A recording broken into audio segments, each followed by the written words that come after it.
بے شک حضرت حسین کو مظلومیت کی حالت میں شہید کیا گیا، لیکن اسلام کے نام پر نہیں شہید کیا گیا، کفر کے نام پر نہیں شہید کیا گیا۔ یاد رکھو، یہ اسلام اور کفر کی اسلام کو بچانے کے لیے حضرت حسین رضی اللہ عنہ نہیں گئے تھے۔ یزید کوئی بے ایمانی کا کام نہیں کر رہا تھا، یزید سے کوئی بے دینی کام نہیں ہو رہی تھی جیسے یہ رافضی شیعہ بیان کر رہے ہیں۔ نمازیں نہیں پڑھتے تھے، روزے نہیں رکھتا تھا، وہ بے دین تھا، وہ شراب پیتا تھا، وہ زنا کرتا تھا، ذلیل مطیع کی اولاد۔ ان سب کو پتا ہے یہ سب باتیں، یہ جانتے ہیں کہ کیا کیا جاتا تھا، یہ سب الزامات ہیں۔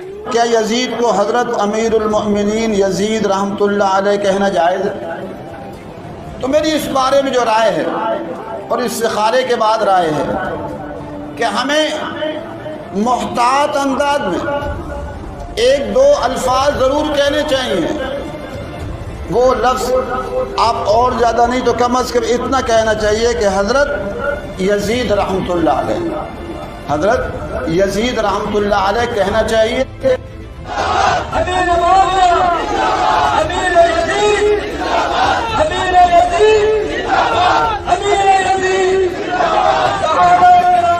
تو کیا وجہ ہے کہ وہ اپنے بیوی بچوں کو ساتھ لے کر صرف چلے گئے؟ خاندان کے کچھ افراد تھے جن میں بیوی بچے زیادہ تھے، عورتیں زیادہ تھیں، ان کو لے کر چلے اور پھر راستے میں وہ شہید ہو گئے۔ تو یہ رنگ امیزی ہے جس کی ہمیں کوئی دلیل ایسی نہیں، کوئی سند ایسی نہیں ہمارے پاس جو واقعہ کربلا جو ہمیں بیان کیا جاتا ہے، جو اس مہینے میں خصوصاً لوگوں کے سامنے بیان کیا جاتا ہے، یہ نیری رنگ امیزی ہے۔ سیدنا حسین رضی اللہ تعالیٰ عنہ سفر پہ جا رہے تھے، ظاہر ہے بیوی بچوں کو لے کر انسان سفر پہ ہی جاتا ہے، اور پھر وہ اس طرف جا رہے تھے جس طرف ان کے والد گرامی سیدنا علی رضی اللہ تعالیٰ عنہ ایک عرصہ انہوں نے وہاں گزارا کوفے میں، اسی راستے پہ وہ جا رہے تھے۔ راستے میں کیا ہوا ہے کہ کچھ لوگوں نے انہیں شہید کر دیا۔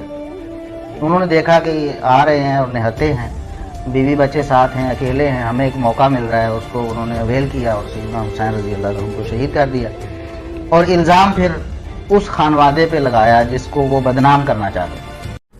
دریائے فرات کے کنارے حسین ابن علی 70 سے زیادہ اپنے ساتھیوں کے ساتھ مظلومانہ شہید کر دیے جائیں، نبی علیہ السلام کی اولاد، اور آپ کی وفات کو صرف 50 سال گزرے، اور وہ شخص جو جنتی نوجوانوں کا سردار ہے، جامعہ ترمذی میں حدیث ہے صحیح سند کے ساتھ۔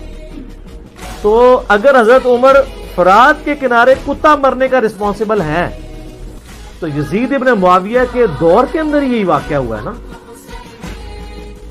حسین ابن علی کی شہادت، تو وہ کوئی ذمہ دار نہیں ہے اسی فرات کے کنارے؟ اور یہ میں ان مفتی صاحب سے پوچھوں گا کہ اہل سنت کے ائمہ کا یہی عقیدہ ہے؟ یہ تو سعودیہ ایران کی ٹسل کے بعد یزید کے طرفدار پیدا ہوئے ہیں، پہلے تو کوئی نہیں رہا۔ یہ کہاں سے آپ امت میں عقیدہ جو ہے وہ پروپیگیٹ کر رہے ہیں اور آپ ہمدردیاں کر رہے ہیں آ کے اس کے ساتھ؟ تو یہ ان کی بات بالکل غلط ہے۔ یزید بینیفیشری ہے سسٹم کا۔ کوفے کا گورنر تھا نعمان ابن بشیر، صحابی رسول صلی اللہ علیہ وسلم۔